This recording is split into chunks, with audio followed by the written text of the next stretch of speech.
Thank you, Senator Padilla. We're on a roll call. Just to alert the members, and Senator Cruz is next. Thank you, Mr. Chairman. General, welcome. Thank you. As you know, as I observed at your confirmation hearing, you had built a long record on the Federal Court of Appeals and a reputation of being relatively nonpartisan. And so I had hopes that your tenure as Attorney General would continue that record. I have to say I'm deeply disappointed in what the last 2 years have shown.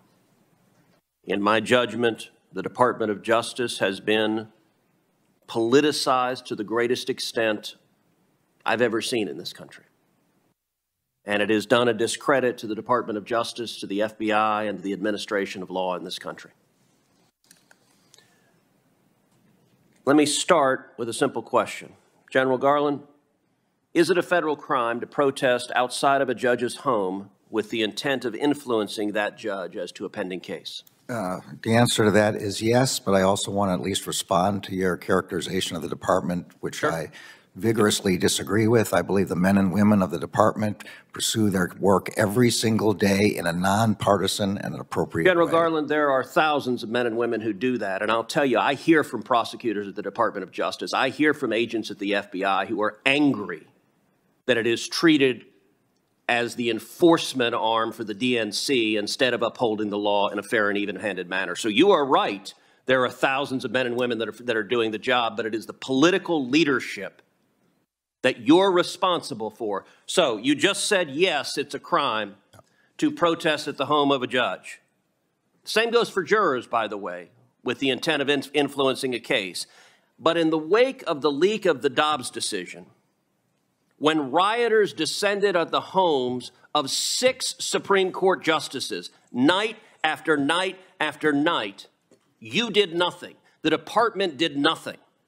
When extremist groups like Ruth Sent Us and Jane's Revenge openly organized campaigns of harassment at the homes of justices, you sat on your hands. When these same groups posted online information about where the justices worship, or their home addresses, or where their kids went to school, you again sat on your hands and did nothing. Your failure to act to protect the safety of the justices and their families was an obvious product of political bias. You agree with Roe versus Wade. You disagree with the Dobbs decision.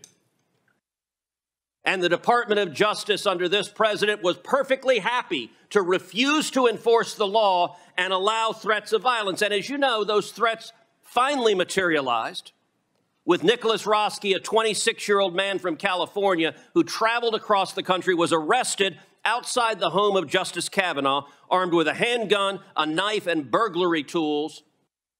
And he said he came there to kill Justice Kavanaugh because he was enraged by the leaked opinion. Now, of course, you're prosecuting that individual for attempted murder. But did you bring even a single case to enforce this law, or did the Department of Justice decide this law doesn't apply if it's harassing justices for an opinion we don't like? When the Dobbs draft was leaked, I did something no Attorney General in the history of the department had ever done before. For the first time in history, I ordered United States Marshals 24/7 to defend every residence of every justice. Well, Garland, as a judge, you're familiar with asking counsel to answer a question. I am answering. Has the Department of Justice enforced this statute? Have you brought a single case against any of these protesters threatening the justices under 18 U.S.C. Section 1507? Have you brought even one? Senator, you asked me whether I sat on my hands, and quite the opposite. I sent 70 United States Marshals. Let me try again. To defend. And has the Department of Justice brought even a single case under this statute? It's a yes/no question. It's not a give a speech on the other things you did. The job of the United States Marshals is to defend the lives So of the answer is no. is to defend the lives of the justices, and that's their number one priority. They have Why are you unwilling to say no? The answer is no. You know it's no. I know it's no. Everyone in this hearing room knows it's no.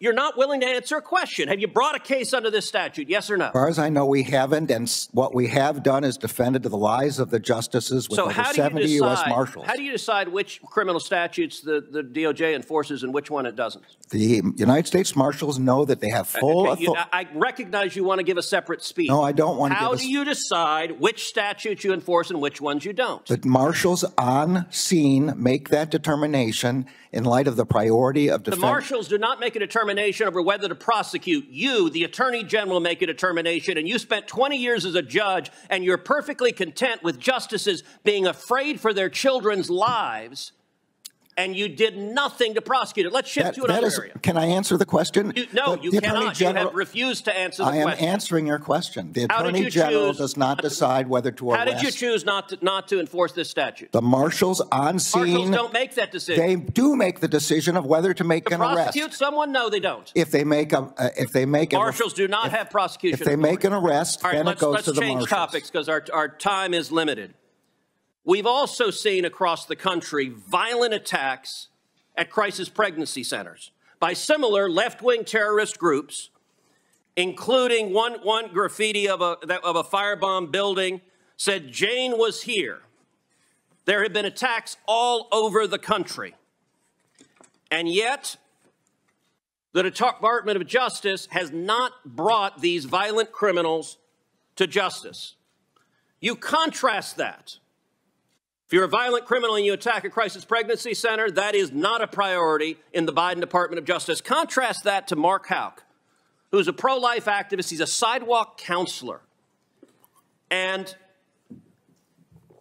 he had an altercation with someone who allegedly interfered with his son's personal space and threatened his son, and he pushed him. Now, in an ordinary world, pushing someone would be maybe a simple misdemeanor assault, but not under the Biden Department of Justice. If you're a pro-life activist, what can you expect? Well, in this instance, according to Mr. Houck's wife, 24 agents clad in body armor and ballistic helmets and shields and a battering ram showed up at his house pointing rifles at his family.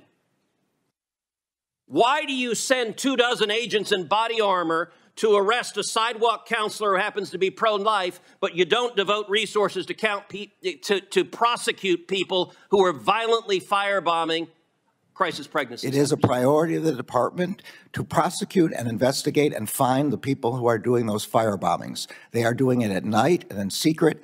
And we have found one group which we did prosecute. You found one. How many have there been? How many attacks? There have been a lot. And if you have any information specifically as to who those people are, we would be glad.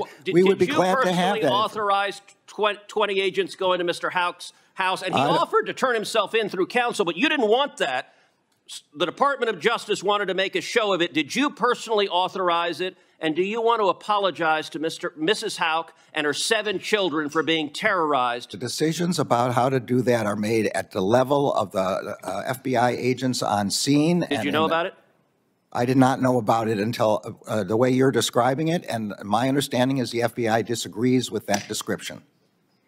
Was it a mistake? Senator's time has expired. I'm going to allow the witness to respond to any of the questions that were asked. Was it a mistake? I'm going to chair the committee, Senator. I'm sorry you're not. You said you'd allow him to respond. I've repeated the question I asked, which is, was it a mistake to send 20 agents to arrest him at the crack of dawn? You had your time and more. You just said you're going to allow him to respond. You just said, I'm going to allow him to respond to the question. So I repeated the question. Was it a mistake? That was the pending question. You want to ask, I'll ask the questions I want. That's the question I had already asked. Well, you just said you'd let him respond. I'm going to let him respond right now. Please don't interrupt him. Thank you. The decisions about how to do tactical arrests are made by the FBI agents in the field. The FBI has publicly stated that it disagrees with the description you gave of what happened in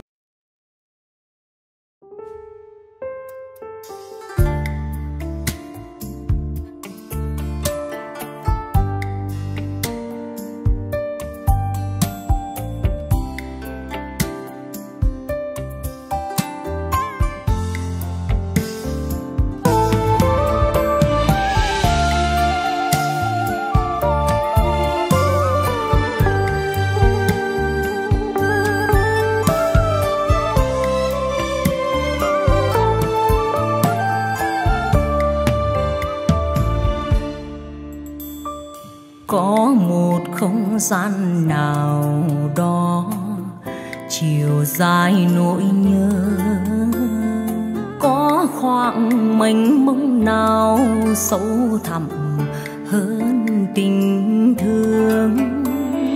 Ở đâu đây nỗi nhớ, anh mơ về bên em, ngôi sao như xuống thấp cho ta gần nhau thêm.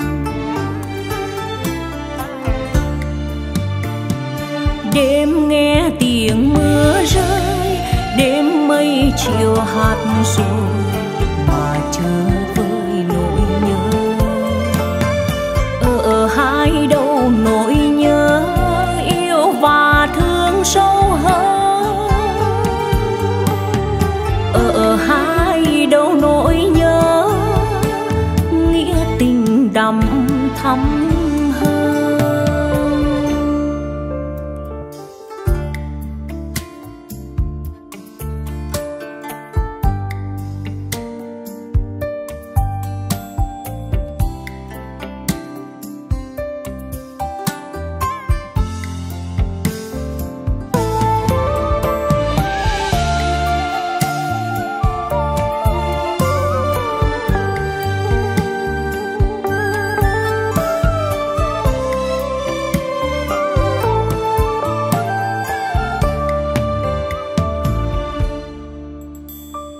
Có một không gian nào đó, chiều dài nỗi nhớ, có khoảng mênh mông nào sâu thẳm hơn tình thương.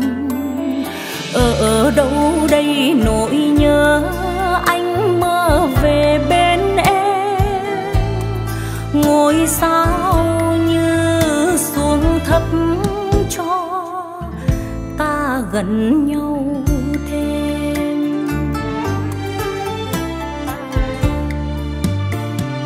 Đêm nghe tiếng mưa rơi, đêm mây chiều hạt rồi mà chờ với nỗi nhớ. Ở hai đầu nỗi nhớ, yêu và thương sâu hơn.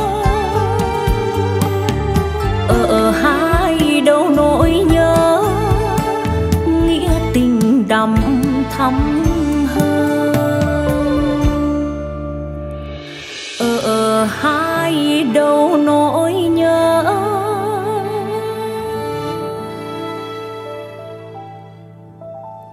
nghĩa tình đậm thắm hơn.